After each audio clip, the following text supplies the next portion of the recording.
Karibu katika somo letu siku hii ya leo. Tunapoanza katika somo jipya, na kichwa cha ujumbe katika somo hili litakuwa ni je, umefanywa mateka? Ningependa tuanze katika somo letu katika kitabu cha Wakolosai mlango wa 2 mstari wa 8. Neno lake Mungu lasema hivi katika Wakolosai mlango wa 2 mstari wa 8: Angalieni mtu asiwafanye mateka kwa elimu yake ya bure, kwa madanganyo matupu, kwa jinsi ya mapokeo ya wanadamu, kwa jinsi ya mafundisho ya awali ya ulimwengu, wala si kwa jinsi ya Kristo. Nakukaribisha msikilizaji wangu leo hii tunapojadili kuhusu uwezekano wa mtu kufanywa mateka kupitia elimu ama mafundisho. Katika ulimwengu tunamoishi tumesikia na kuona visa mbalimbali ambao watu waliokuwa na imani aina fulani waliweza kuhusika katika matendo aina fulani katika ulimwengu huu, na wakafanya mambo ambayo wengi baadaye walikuwa wanajiuliza, yawezekanaje mtu anaweza kuwa anamwamini Mungu ama anamwamini Yesu Kristo na kafanya mambo kama yale. Tuna mambo katika ulimwengu huu ambapo wengi wameenda wakafunga na kukataa kula mpaka wengine wakafa kwa sababu hayo yalikuwa ni mafundisho. Kuna wakati pia ambapo wengine wamejiweka mahali katika mafundisho fulani, nyumba au kanisa ikawashwa moto na wengi wakaungua kwa sababu ya yale mafundisho waliokuwa wamepokea. Neno lake Mungu latuambia kwamba angalieni mtu asiwafanye mateka kwa elimu yake ya bure. Kwa hivyo kuna uwezekano elimu ambayo mtu anafundishwa inaweza kumfanya yeye kuwa mateka. Mateka ni neno ambalo hutumika na askari wanapoenda katika vita, wakashika adui zao katika vita wakawaleta kama mahabusu. Watu ambao wameshikwa katika vita na wameletwa kama mahabusu wanaitwa mateka. Kwa hivyo mtu ambaye ni mateka hana uhuru, hana uwezo wa kujiamulia, hana uhuru wote wa kujieleza. Ako chini ya huruma wa yule aliyemteka nyara. Kwa hivyo yule aliyemfanya yeye kuwa mateka ndio yule aliyemteka nyara, ana uwezo juu yake. Elimu na mafundisho yanaweza kuwafanya wengi kutekwa nyara, na kwa hivyo wakawa mateka kwa sababu ya elimu. Kwa hivyo neno la Mungu linasema angalieni mtu asiwafanye mateka kwa elimu yake ya bure na madanganyo matupu. Kwa hivyo elimu ya mtu na madanganyo ambayo huingizwa katika mafundisho hayo yanaweza kufanya mtu akawa mateka. Maandiko yanasema kwa jinsi ya mapokeo ya wanadamu. Je, mtu hufanywaje mateka? Maandiko yanasema kwa jinsi ya mapokeo ya wanadamu. Mapokeo ni nini? Mafundisho ambayo mtu huinuka nayo, ambayo yanatokana na mwanadamu mwenyewe. Yanaweza kuwa mtu anahusisha hayo mafundisho na Mungu, lakini chanzo cha mapokeo hayo ni mwanadamu. Maandiko yanasema kwa mapokeo ya wanadamu, kwa jinsi ya mapokeo ya wanadamu, na kwa jinsi ya mafundisho ya awali ya ulimwengu. Kwa mafundisho ya ulimwengu. Kwa hivyo kuna mafundisho kuhusu ulimwengu ama vile ulimwengu ulivyo, ama vile ulimwengu hufanya mambo ambayo yanaweza yakasababisha mtu akatekwa nyara. Kwa hiyo kwa jinsi ya mafundisho ya awali ya ulimwengu, wala si kwa jinsi ya Kristo. Kwa hiyo mafundisho mengi yanamuondoa Yesu Kristo kama jiwe la pembeni ama msingi, ama mafundisho haya mara nyingi wafanya wengi kuwa mateka. Neno lake Mungu laendelea kusema kwamba katika mstari unaofuatilia kwamba maana katika Yesu Kristo ama katika yeye unakaa utimilifu wote wa Mungu kwa jinsi ya kimwili. Kwa hivyo katika Yesu Kristo kunakaa utimilifu wote kwa jinsi ya kimwili. Kwa hivyo ndiposa maandiko yanasema tusifanywe mateka kwa mapokeo ya wanadamu, tusifanywe mateka kwa mafundisho ya awali ya ulimwengu huu, bali tuweze kujengwa kwa msingi ambao ni Yesu Kristo, maana ni katika Yesu Kristo kunakaa utimilifu wote.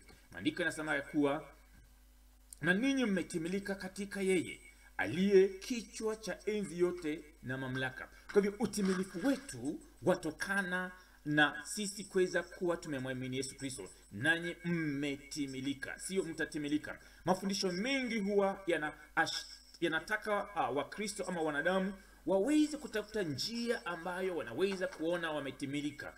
Na ningependa wewe uweze kujua kwamba katika Yesu Kristo umetimilika.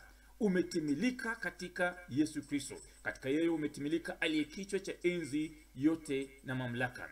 Ningependa pia tuweze kusoma katika kitabu cha Wagalatia mlango wa kwanza mstari wa 11, maana neno lake Mungu linasema hivi kwamba kwa maana ndugu zangu, injili hiyo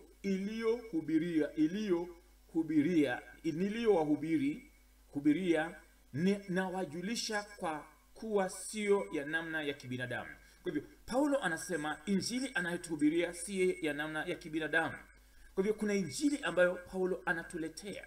Anasema injili hii si kwa njia ya kibinadamu. Kwa hivyo tumesoma hapo mwanzo katika Wakolosai 2:8, mapokeo ya wanadamu yanawafanya wengi kuwa wametekwa nyara. Lakini Paulo analeta neno hapa, anasema ana injili ambayo sio mapokeo ya wanadamu. Anasema alipokea namna gani? Mstari wa 12 neno lake Mungu linasema hivi, kwa kuwa sikuipokea kwa mwanadamu wala sikufundishwa na mwanadamu, bali kwa ufunuo wa Yesu Kristo. Kwa hiyo Paulo anasema injili anayohubiri ni ufunuo ambao Yesu Kristo amempea. Kama wewe ni msomi mzuri wa neno lake Mungu, wajua Yesu Kristo alisema wakati mmoja kabla yeye kuweza kuwa amenyakuliwa kwenda mbinguni, ninayo mambo mengi ningependa kuelezea lakini hamwezi kuyastahimili. Lakini akasema atakapokuja Roho Mtakatifu atatuongoza katika kweli yote. Kwa hivyo Yesu Kristo baada ya yeye kuwa amefufuka, aliweza kutana na Paulo, akaweza kumfunulia injili hii anayoihubiri. Kwa hivyo neno lake Mungu ni vizuri kwamba tuweze kuelewa injili ambayo tunaipokea. Je, tumeipokea kutoka kwa yule mwanzilishi wa imani yetu ambayo ni Yesu Kristo? Tumeipokea kwa yule ambayo ndio kichwa ambao sisi ni mwili wake? Yesu Kristo ndio kichwa, na injili tunayoihubiri yatokana na Yesu Kristo. Kwa hivyo maneno lake Mungu linasema tusifanywe mateka kwa mapokeo ya wanadamu. Mstari wa 13 kitabu hiki cha Wagalatia, neno lake Mungu linasema hivi, kwa maana mmesikia habari za mwenendo wangu zamani katika dini ya Kiyahudi, kwamba nilitesa kanisa la Mungu kupita kiasi nikalidharau.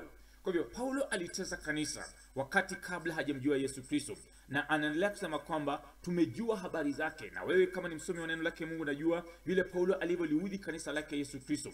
Maandiko yanasema katika mstari huu wa 14 kwamba nami niliendelea katika dini ya Kiyahudi kuliko wengi waliohirimia zangu katika kabila yangu, nikajitahidi sana katika kuyashika mapokeo ya baba zangu.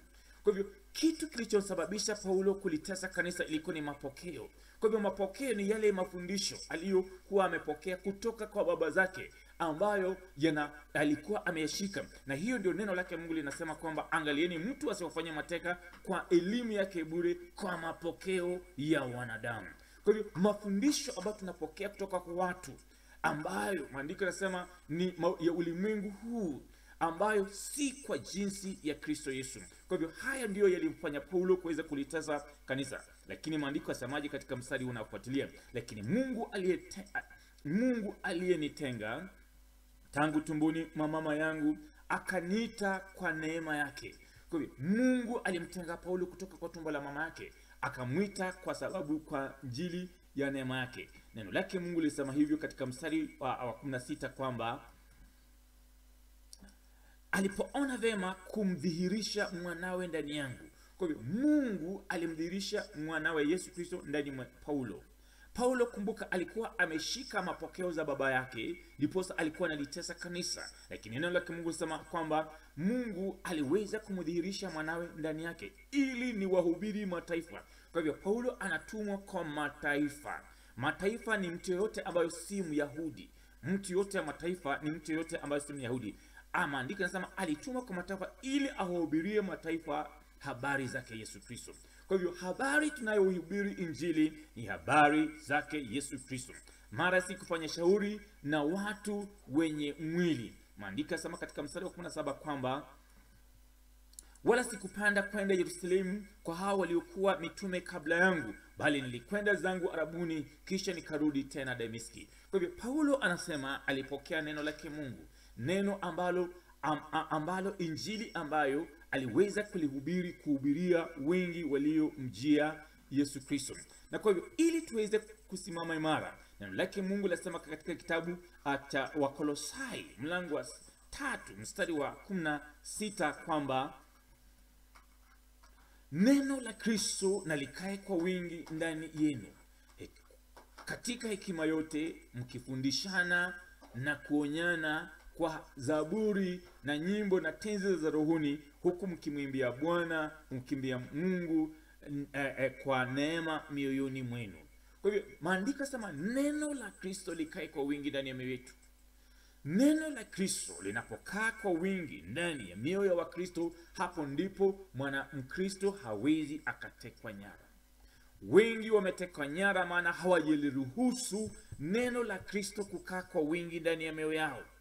Tuishi katika wakati ambapo wengi wanapokea mapokeo wanadamu, lakini sio neno la Kristo ambalo linakaa kwa wingi ndani ya mioyo yao.